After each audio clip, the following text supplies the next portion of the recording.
scope of armed attack that they propose? The scope that Council is using here is that whether if it's a single large attack or a pattern of small attacks that constitutes an armed attack. No, that's not the main point they propose. I think the applicant even agreed that there might be an armed attack, but it's not attributable to state. It's an armed attack by non-state, and so therefore, UN Charter is not applicable. Council would like to propose the FAM that they can be regarded as a terrorist under the definition of the UN Security Council resolution, which states that criminal acts committed with the intent to cause a death or serious bodily harm to civilians for the purpose of provoking the state or to compel the government of the state to act. The actions of the FAM clearly was to cause the harm to the people and at the same time to compel the government to go on with the referendum that they requested. But does that trigger the right to self-defense of the state? That does trigger the right of self-defense. This is also because the referendum held by that a lot of people want to request was the main purpose of it is to take the land of the Makoko Coast, and Makoko Coast is under Russia's sovereignty. So I mean that your elaboration of the definition of terrorism that you just did, does it affect anything? Where does it lead to? Whether a group is a terrorist, where does it lead to in terms of the use of water self-defense? FAM conducted Operation Serena and strike the Ocean Port, which is a civilian infrastructure causing the deaths. That was an aim to attack the civilians without even precautionary measures. The aim is to cause deaths or serious injuries. Sorry, I'm still not quite clear about where you agree and where you do not agree with the applicant. So the applicant proposed that right to self-defense under UN Charter does not include the right to self-defense against non-state actors. Do you agree or disagree with that? Council disagree with that. However, Council is saying that FBM is a terrorist, not a non-state group, and terrorists can trigger self-defense of the state. So 2 points, 2 questions. One, the applicant invoked Nicaraguan judgment, saying that that's not how this court has interpreted what you just said. Number 2, could you point us to state practice or positions of state that support your interpretation of right to self-defense?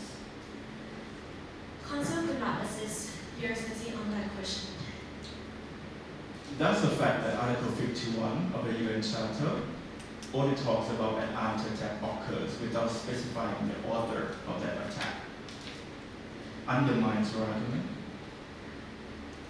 The article states that it has to be the attacks between states. However, they are regarded as a terrorist under the definition of the UN Security Council resolution. So if I may bring your attention to the applicant's argument, right? So it says, yes, 51 doesn't, the council said, 51 doesn't specify the order of the armed attack. But if we read it together with Article 2.4, it seems to be limited to interstate conduct, right? So I pointed out that the actual wording is international relations, but I take the point of the council applicant as well because it said against all states in Article 2.4.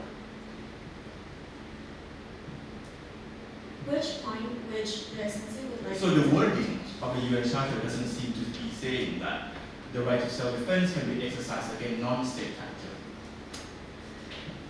However, it was an imminent attack, and a state must also be able to respond back to the force being put before them. Yes, we understand the necessity or those political reasoning that it might work when you explain that to your people. But right here, the court has to use the law. And we're trying to understand how much the law allows.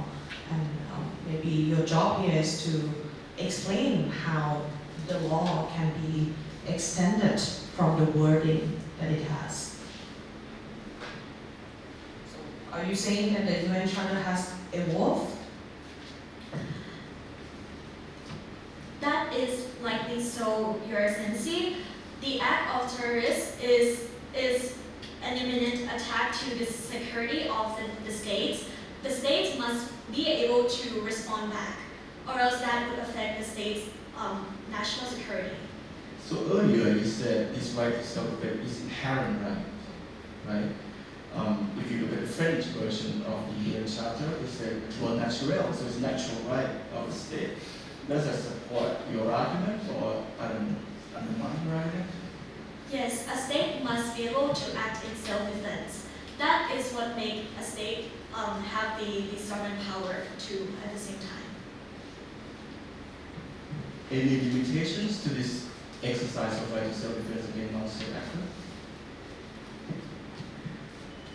In general, if the attack was not an imminent threat or if it doesn't satisfy the requirements of self-defense under, for example, the Caroline Doctrine, which needs necessity and proportionality, that would not justify the act of self-defense. However, Rochia satisfied both parts, if the court would allow Consul to continue.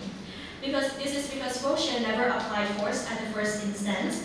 Rochia has always followed the peaceful means, tried to negotiate, and even the first time where the Lamu people protested, that protested happened in Jupiter, and Rochia only deployed police to negotiate with them and did not use any force weapons. Although that happened in Rochia's own territory, not in an animal contract where there is a demilitarized status, Rochia still refrained from using military forces. And another part is the Operation Talasor, which targeted a weapon facility, which is a military objective and not a residential area. And that reason for that is because the weapon facility was stationed in Jupiter, and Jupiter is the land of Rochia.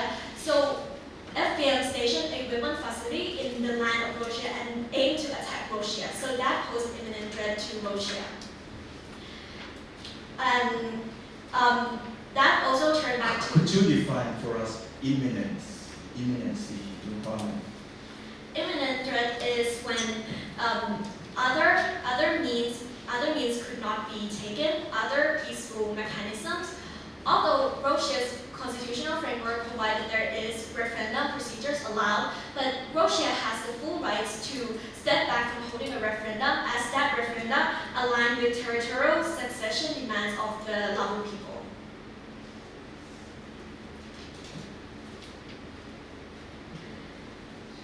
And why the Lamu people aiming for the referendum without wanting the negotiations on the cultural practices, which they claim that Rochia tried to erase their culture. On the contrary, it was the Lamu people who won the land, and Amaran supported that because Amaran bear none of the political, economic, or security consequences, while Rochia, by contrast, would suffer in the way that Amaran could benefit. Sorry, Master, but it appears from the fact that your attack on the weapon facility, the attack on the weapon facility killed around 10 Amarantian civilians and 5 Lamus. How does that fit into the proportionality assessment of yours? That effect was incidental. There is no harm by the Rochia to harm the civilians. They want to attack only the weapon facility. That was to neutralize the threat. They did not want to escalate the tension. They want to get rid of the force. And use So what are the criteria here? What are we weighing? What kind of considerations are we weighing when we talk about proportionality for the purposes of self-defense? Proportionality in the purpose of self-defense. It can be seen by comparing the act of FDM and the act of Rochia. FPM targeted the civilian port of Canberra, showing that they want to harm the civilians. However, Rochia aimed for military objective, which is not civilians' infrastructure.